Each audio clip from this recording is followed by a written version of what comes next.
Let us ask ourselves this question.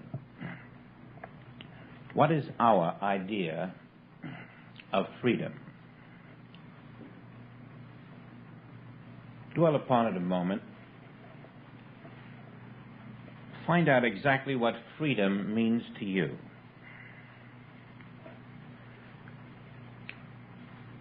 You may discover that your idea of freedom is quite different than the idea of freedom that the world accepts. For example, you might ask a friend of yours, not in this path, what does freedom mean to you?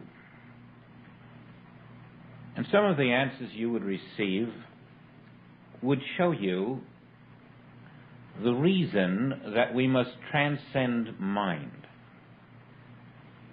For example, to the average person, freedom would be the ability to come and go as I please, not to be concerned, not to be afraid, not to be limited or lacking. And if you pursued that a little further, what the average person would mean by freedom would be basically the creature comforts of this world, plus the ability to do just what that person pleases to do. And that would be their idea of freedom.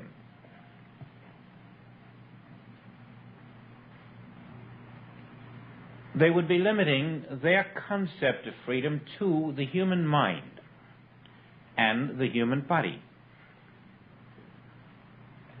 Whereas the infinite mind has a completely different idea of freedom. And we as human beings, limited to our concepts of freedom, completely go about human business, not about the Father's business. Limiting ourselves to a finite world, a limited world, a world of good and a world of evil, a world in which there is age and a human lifespan and diseased flesh and sorrow and war and all of the evils which the human mind bears witness to. Now that human mind is a false witness, misperceiving the perfect reality that is all around us. That human mind does not see God. That human mind sees things that God did not create. It does not know the identity of man of earth as Son of God. It does not know its purpose in this world or the direction it should follow. It is separated from the infinite mind. It has two powers, a power other than the infinite power. And by virtue of this separation and its acceptance of powers other than the one, it bears witness to a world that God did not create. And so we finally walk in a form which is subject to this mind. A form that we learn is not the form that God created, is not the divine image and likeness, but rather is the mortal mind image and likeness. And it picks up things from the atmosphere around us. And then it externalizes these things has the sins, the crimes, the lacks, the limitations and diseases, and thinks that discord is coming to my body, never aware that discord can never come to my body, but that mortal mind accepted in me is the father of the discords of this image body. And so we're told to transcend that mind. Transcend the human concept of life.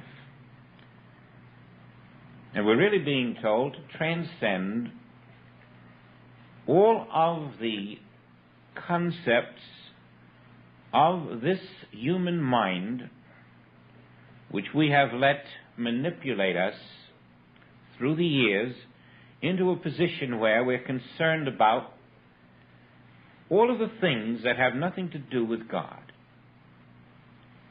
We're concerned about our silhouette. How does it shape up? We're concerned about our age. We're concerned about our incomes. We're concerned about our status. We're concerned about our health. God isn't concerned about any of these things. God is running a perfect universe, a perfect spiritual universe, and in it there is a perfect spiritual form that is you. And your human mind can never know this perfect spiritual you. Your human mind can never know the truth that makes you free. And that truth can only be known by the transcended consciousness, which is no longer imprisoned in the human mind. Only the transcended consciousness can teach us to move and have our being in the creation of God instead of in the mental creation called this world. And so we begin to finally agree that in this human mind I am committed to a lifespan of good and evil. I am not about my Father's business. I am not walking in reality. This mind is the hypnotized mind. It is not the mind of the Father. There is a mind called the mind of God. It comes as a shock to most people that God has a mind. And it comes as a greater shock to learn that the mind of God is the only mind I can ever have. And while I am not in that mind consciously, I am in a mind that the Bible calls the devil, Satan, the tempter. And I actually spend my complete human lifespan in that mind.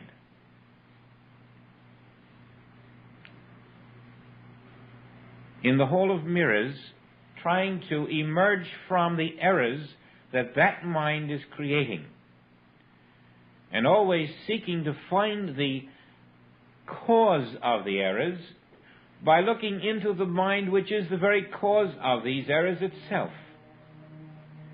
And so we walk in that circle of error,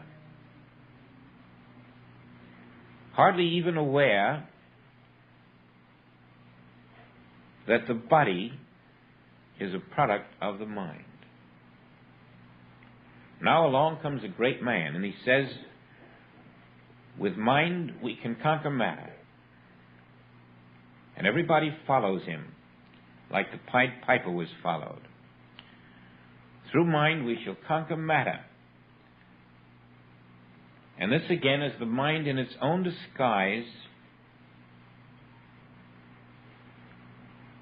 not telling us that mind and matter are one and the same.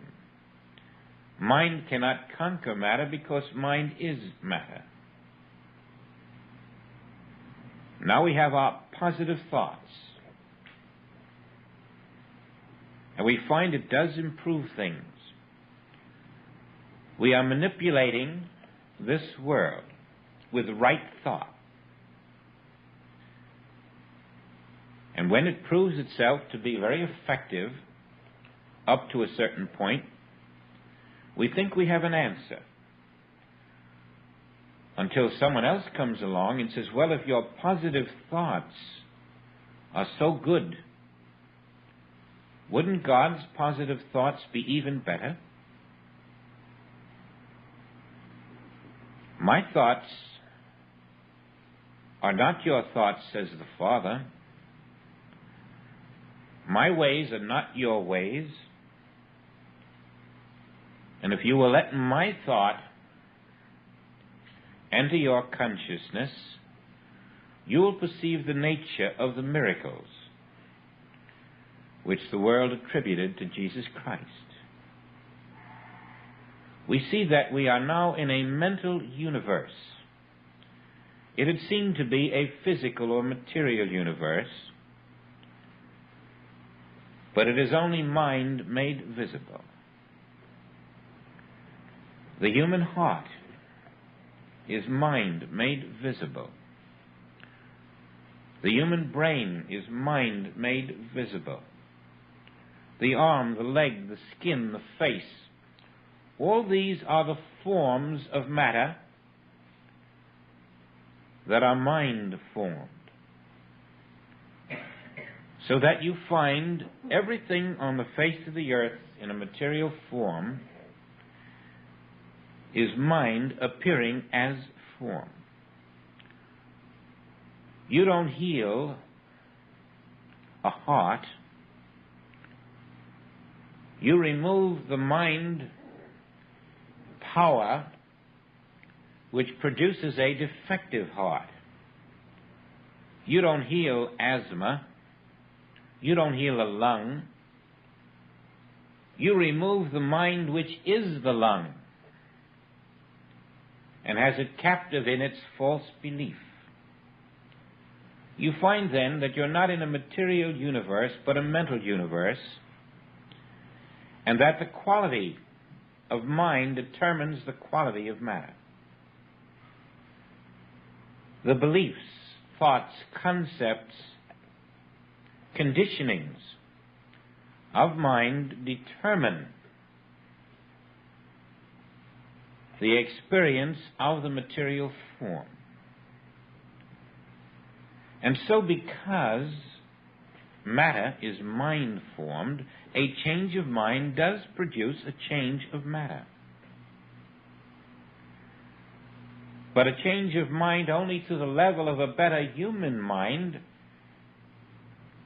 can go no further than a better human body,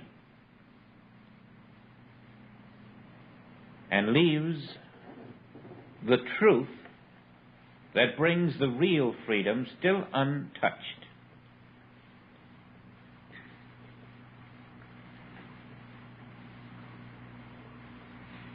As we step on our toes and become ballet dancers, alert, alive, vibrant, we become aware that around us now is the mind of God. It is everywhere. We walk through it. It is right where I have a finite mind,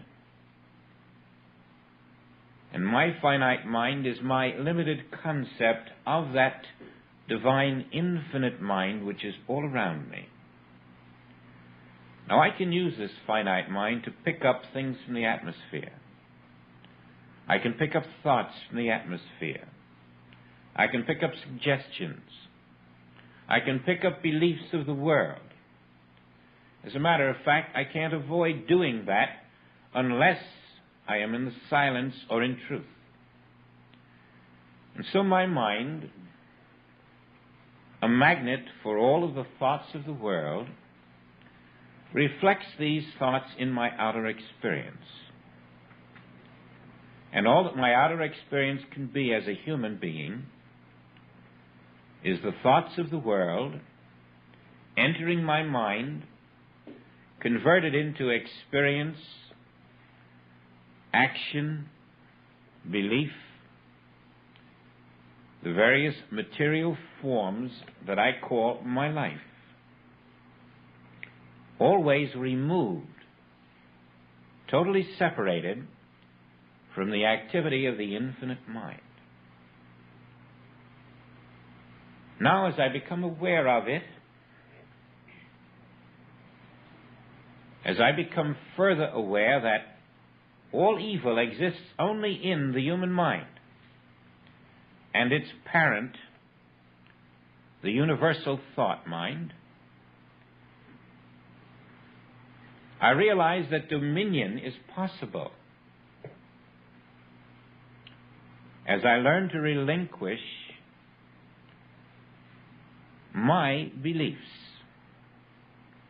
my concepts, as I learn to step out of the subtle conditioning which has shaped my mind through the environment I have lived in, through the pre-hereditary thoughts of my parents and their parents, through my education, through my experiences, and through other subtle forms of conditioning, through fear, through my anticipated goals. All of these things tend to shape and point and direct my mind toward my own self-success, self-preservation, self-attainment. And yet, in the infinite mind, none of this is necessary or possible. All the success that I could possibly seek with the human mind is a grain of sand compared to the infinite success that already exists in the Son of God. And so the bridge between the human mind and the infinite mind becomes the attainment of divine sonship into a new mind, a mind which feeds you not the bread of this world, not the thoughts of this world, but a different kind of thought by using its own mind as the channel. And then the body, the human experience, the self that walks this earth, comes into the government of God. All around us now is the government of God in this one mind. We have not walked in that government because we have not been conscious of this one mind. Our five-sense mind has no awareness of the one mind. It has no evidence of the one mind. It cannot touch it or feel it. It may think about it, but it cannot make the contact with it. And so this mind lets the body wither. It divorces the body from the infinite. It divorces our business from the infinite. It divorces our complete human relationships from the infinite and leaves us without a father. We become orphans in this world, separate from each other and separate from the one source. So we wither. on the vine of time. There is a delicate place where you can make the adjustment from being this creature of the earth, unfed by the Spirit, and it involves being aware that as long as you cling to the activity of your human mind, you are denying the fatherhood of God and the presence of the mind and the power of God, the presence of the one mind as your mind, and the identity of your own being as the Spirit of God.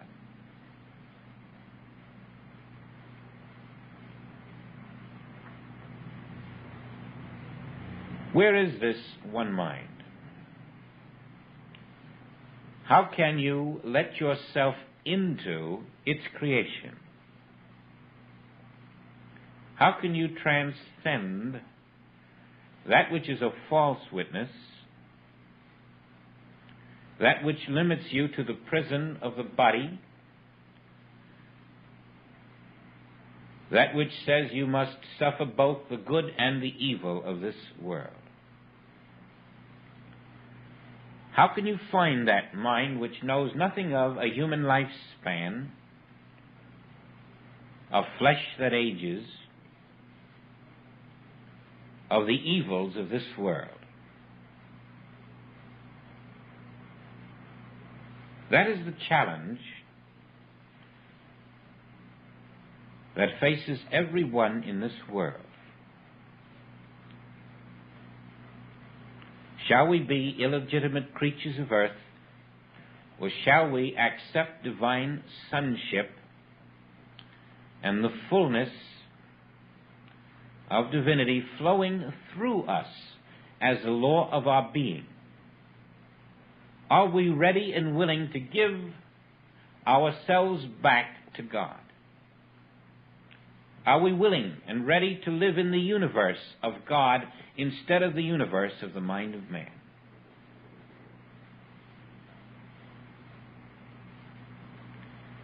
If your idea of freedom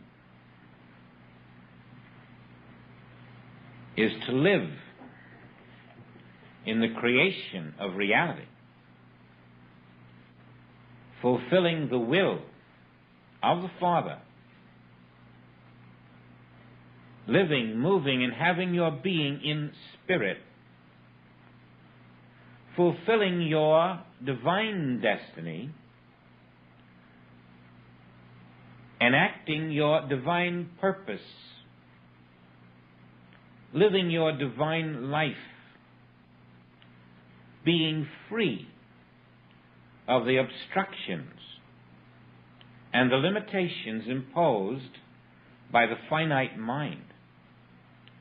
If that is your idea of freedom, then it is available to the degree that you will make an effort to rise out of every belief that exists in the mind with which you were born. In the complete surrender of your human belief in this life, this earth, you find that there is another earth right here, another life right here, another being right here, another you right here. And it is not a mortal creature.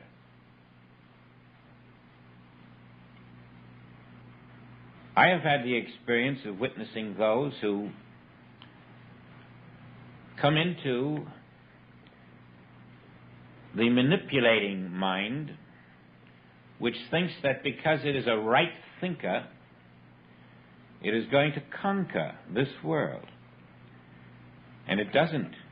It gets just to the place where it produces some improvements until the bottom falls out.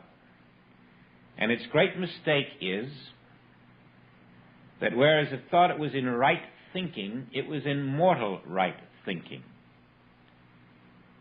We are not mortals.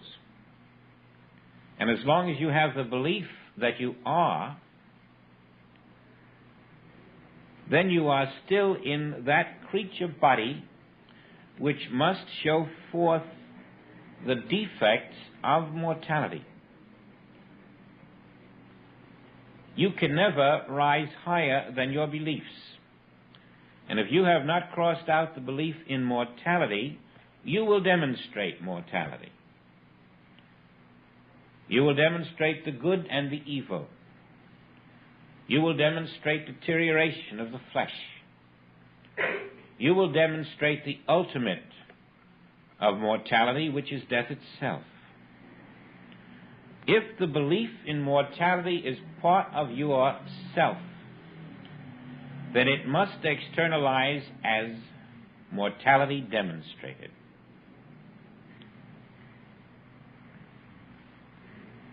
When you transcend this mind, you transcend the belief in mortality. You know the meaning of the flesh profiteth nothing. You come instead into the meaning of the Word made flesh. Now we must consciously take inventory of the beliefs that we have accepted in our consciousness and realize that every such belief is a seed that must be a flower tomorrow. Unless we remove the seeds of mortal belief, we're having the flowers of mortal belief in our garden the next day and the next and the next thereafter. If we do not want sickness, we cannot believe in a body that is capable of having sickness. If you believe in a human material form, you are committed to sickness, and no right thinking will prevent it. If you are not committed to a spiritual form, then you are still in the human mind. If you are not committed to a life without beginning or end, you are still in the belief in mortality. If you are committed to a form that is 150 pounds, so many inches tall, with density, with bodily functions, you are not committed to the spiritual form, which has no size or shape, no density, no beginning and no end. You may find that your beliefs in freedom are higher than the beliefs in the world about freedom, but we still must find a higher place to go than even being superior to other human beliefs. We must look out at this world now and recognize that there is a process taking place called initiation, which is going to force us to a mountaintop. Initiation is your invisible teacher. Initiation comes to you as a discord, as a problem, as a war, as a loss of someone you cherish. That is your initiation. And it will keep pressuring you in many disguises at many times during your human lifespan, and many times during the day and the night. It will always come in unexpected moments, always to catch you napping, and always to teach you one thing. There is no evil in reality.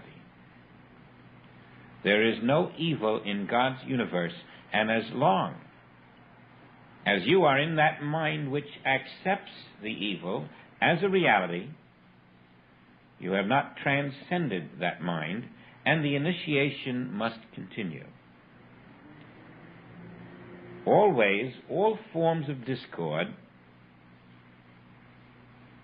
are training you for the only possible life that you can really live. And that is the life which knows that discord does not exist.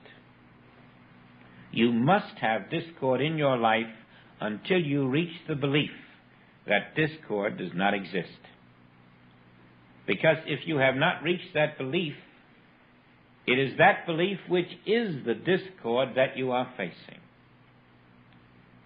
And that subtle process through which the discord in your belief externalizes as the discord that you face is part of the hypnosis that has confused the human mind all these thousands and thousands of years. This was known, for example, to Moses. His name, you may know, means to draw forth, to extract. His function was to draw forth on this earth the reality that lies behind the visible mind's experience. He was to draw forth into consciousness that which the human mind could not perceive. And he took a very strange polyglot group of Bedouin Semites out of Egypt into the Arabian desert. And he knew a truth that he couldn't teach them. He knew that only God is. He knew that only the infinite mind is. He knew that only the infinite spirit is. There was no way to reach the human mind of these men with that sublime truth. And so you find that Moses had to compromise. He had to bring his message down to the level which they could assimilate. Not that he didn't have the Christ message. He had to prepare the consciousness of the world for the Christ message. And there was one thing that Moses knew that we didn't know he knew. He knew that he wasn't dealing with people. He was dealing with human consciousness, not with form. He was dissolving human consciousness. He was dissolving mortal consciousness. He was leavening the consciousness for the appearance of the Christ realization in consciousness. And although we put all of this into his editorship of the first 5 chapters of the Old Testament, it wasn't seen that Exodus was his drawing them out of the false consciousness. It wasn't seen that Adam and Eve was his painting a picture of a mental universe in which God was so deceitful that God actually went to the point of condemning his own children for doing the very things that he told them to do. He was painting the hall of mirrors of the mind of man, which has a concept of God which is not God at all. It was never recognized, but others who followed him, terminating in the great teaching of the Master Jesus, showed us that we must get out of the false Adam and Eve mind, the mind that is in a creation that God did not create.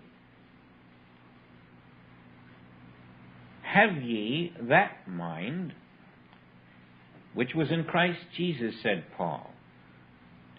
because that mind which was in Christ Jesus is the transcended mind that can look out upon the creation of reality and walk in that creation and experience the creation where there are no opposites to life, to health, to perfection, to beauty, to truth. We have thought we had to wait centuries for the return of Jesus for that. And the world has been taught that when he returns, everything will be better.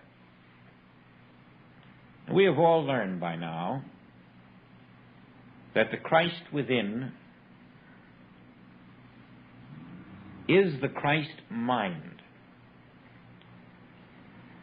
And this Christ mind becomes the Christ form of your being realized. This is the only return, the awareness of the ever-present Christ within. Now, have you ever consciously turned from your human mind with the realization that the Christ mind is omnipresent where you stand and needs only your acceptance of it before it can show you its love and its power? Have you consciously, in 1 second, relinquished your belief that your human mind is needed as a creative force, as a planner, as a manipulator? Can you see that if you are still planning with that mind, you are denying the presence of the Christ mind?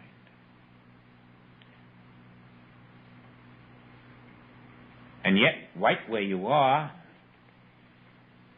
only the Christ mind is. Right where you are, the infinite mind of the Father is functioning now, waiting for you to abandon your right thinking, your positive thinking, your negative thinking, your human thinking, and know that his thoughts are your thoughts the instant your mind becomes an open channel with no thought.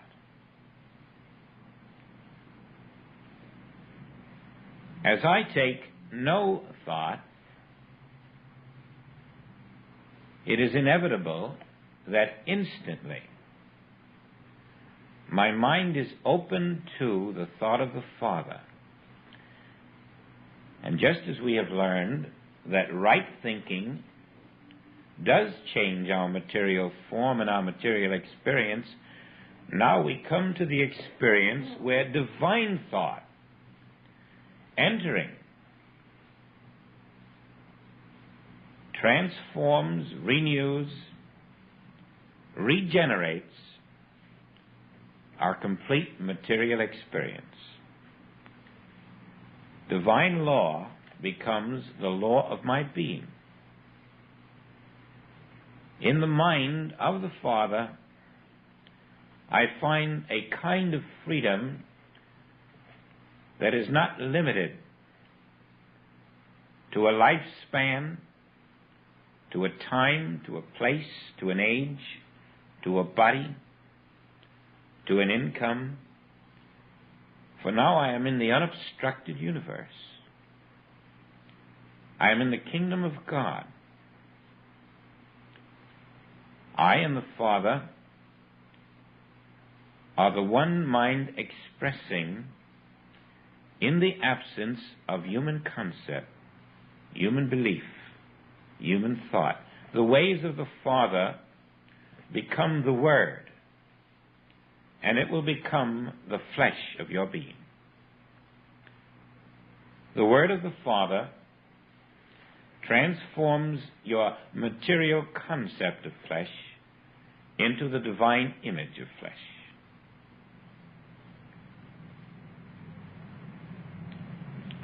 We are no longer confined to our own limited thought forms, to our limited sense of employment, to our limited sense of supply, to our limited sense of happiness, to our limited sense of purpose. Our infinite individuality becomes the way of the Father in us expressing. We are not living by bread alone. We are coming into a new, complete government which is independent of man on earth. Independent of man whose breath is in his nostrils. Independent of the virus. Independent of human powers. Independent of every form of human iniquity. Independent of disease. Independent of age. Independent of matter. Independent of bombs or bullets. Why? Because when we are not in thought, Christ is formed in us. And divine sonship is realized.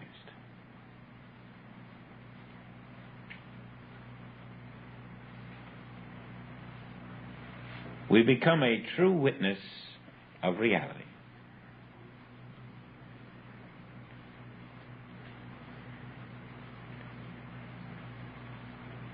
The experience of resting in the mind of God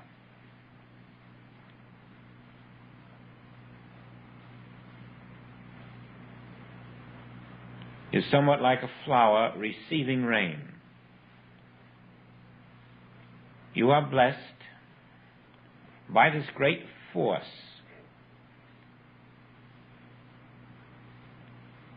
and the miracle of it is that the mind of the Father does exactly what your human mind had tried to do but couldn't do. Your human mind externalized your experiences. Now the mind of the Father does the same. But the mind of the Father externalized where you stand becomes a miracle. It's the miracle of harmony made manifest. It's the miracle of grace.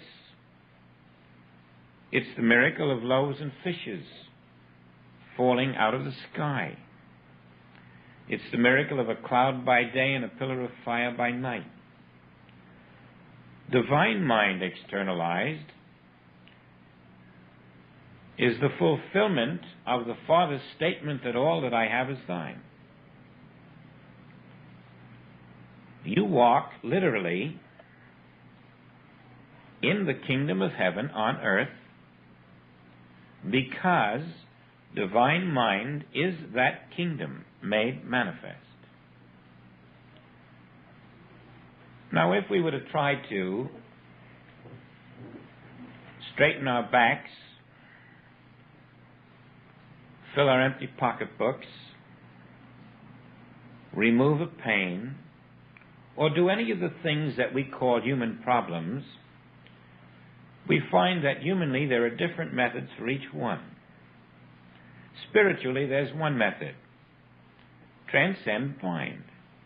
Transcend mind to the place where divine mind is the only mind, and it cannot externalize as arthritis, or a toothache, or an empty bank book. It cannot even externalize as death. Divine mind can only externalize as divine experience.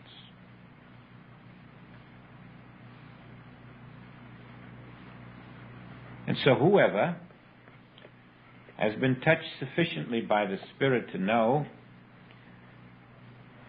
that the experience of divine mind is not only possible, but inevitable, that individual is going to practice the awareness of the infinite mind.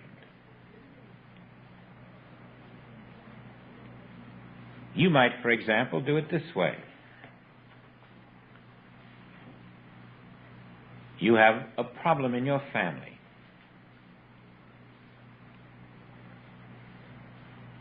Alerted, you would know that you don't have a problem in your family, you have a problem in your mind. And now you don't have to worry about the problem in the family, you have to worry about the mind, which is misperceiving the all-presence of the Father. Only Spirit is here, and you may think this problem in your family is in your daughter, in your husband, in your wife, in yourself, in your children, in your parents, but it isn't. It is always in the human mind. Now let's stay in that human mind for a moment and see that whatever is in the human mind must externalize, and therefore, unless we get it out of the human mind, it's going to show forth as a continuation of the problem. But at this moment, all we're doing is dwelling in a human mind, which is the denial of the presence of the divine mind. And so pause a minute now. Learn how to turn from this human belief of the problem to the divine mind, which is right where you are, ever present. Ask it. Accept it and ask it to redefine the truth for you. That's all. Step out of your human mind and rest in the divine, waiting for it to redefine reality. And you will discover that you have transcended the appearance of this problem. There will come a place in consciousness where the infinite mind does something that happened way back to Elijah, when the widow said, "Here, my son is dead. Give me your son," he said. And he took that child and he went up to his room, and in his room he lay upon that child and tried to breathe into it. And he said, "I can't believe, Father, that you could do this." How could God inflict death upon a child? And in his realization that God couldn't do it, something clicked in him. If God couldn't do it, how could it be done? Who has the power to do what God cannot do?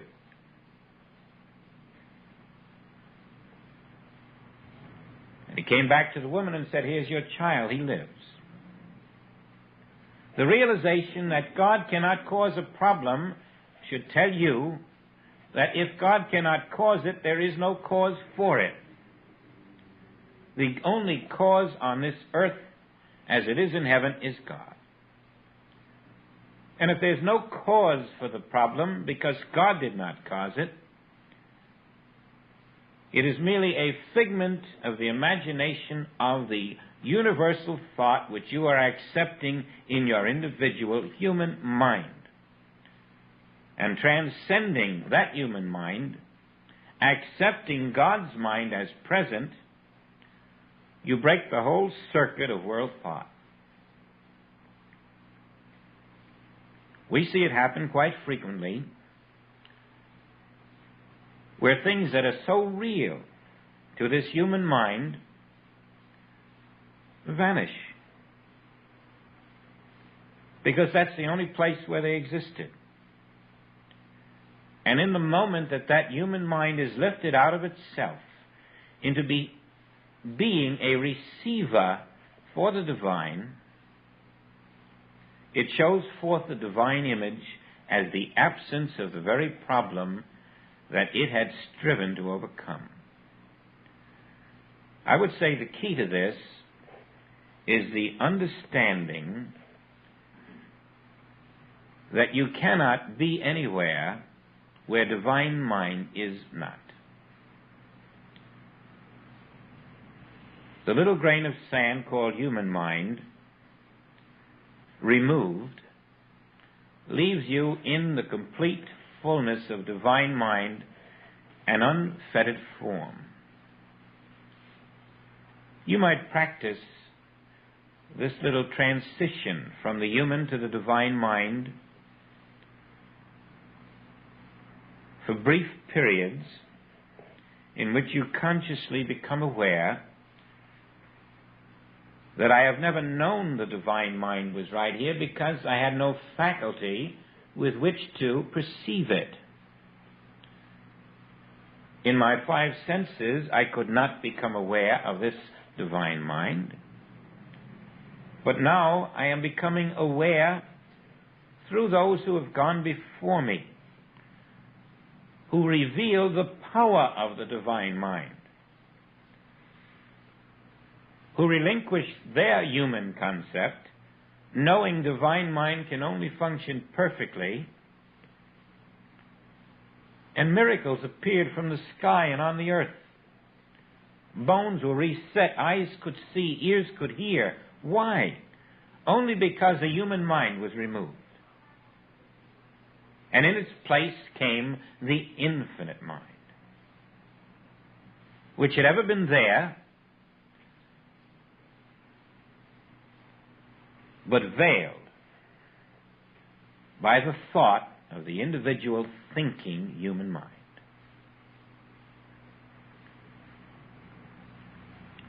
It really is a shock to learn that the divine mind is here, and we, in our ignorance, in our self-will, in our self-determination, have not been taught to rest in that divine mind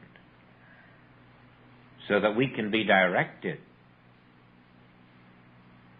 guided, fed, sustained, lifted, and given life by this divine mind, which is the Father, and the law and the activity of its creation. This is a conscious thing that you do.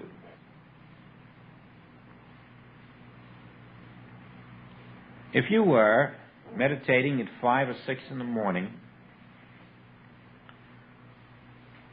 or 12, 1 a.m., 2 a.m., when the world is asleep, and preferably at a time when you too are not deep in human thought, you would find a great stillness in which you would become aware that all that exists is divine consciousness. Divine consciousness is the infinite self, and within itself is its own creation, and there is nothing else. And you would surrender to that infinite stillness, knowing that I am the spiritual self which this infinite stillness is. There is no gap, no separation, no division. All that this infinite stillness is, I am.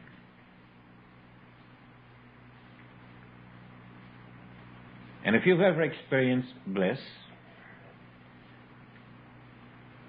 it would be something like knowing that right at this moment, all that I am is filled to the capacity of my being as the infinite is flowing, pouring, expressing itself within me. And that infinite will continue to express in expanding mansions in a continuous progression. This awareness of the limitless nature of the infinite expressing in you is comparable to the word bliss. To know that in this moment of one, there is no other on the face of the earth. And I am united with all who walk the earth in this moment of one, for I am united with the Father. It is only in this moment of one that the individual minds of the world cease to be a power over you,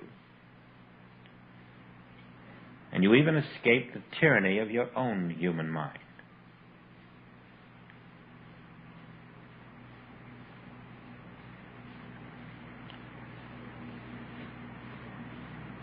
In this second, when you know the infinite mind is where you are,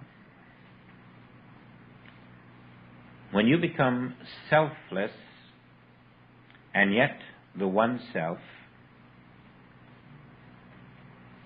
you've crossed the barrier of the human mind.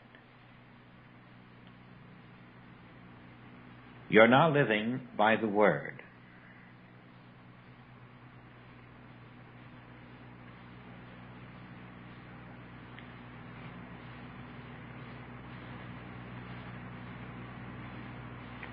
And that is the meaning of, in my flesh shall I know God. Even in my flesh shall I see Him. Whereas I was blind in the human mind, now, as the infinite is the only mind, my mind, now I see. Never can the spiritual forms of the Father be deficient in any way. Never can the Father be blind or deaf. Never can the spiritual form be blind or deaf. Never can the functions of the spiritual form deteriorate. Never can the faculties of the spiritual form become less than perfect. And only in the transcended mind can you experience the perfection of these forms.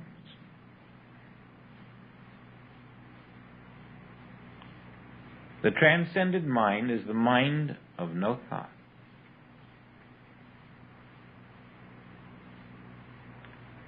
The mind that has risen from the hypnosis of the belief that through my human thought I can make this a better world for myself. The mind that has risen out of its own trap. The mind that no longer veils the truth that makes you free. Is the mind of God. The mind that was in Christ Jesus. And that mind walks in the unconditioned universe of reality.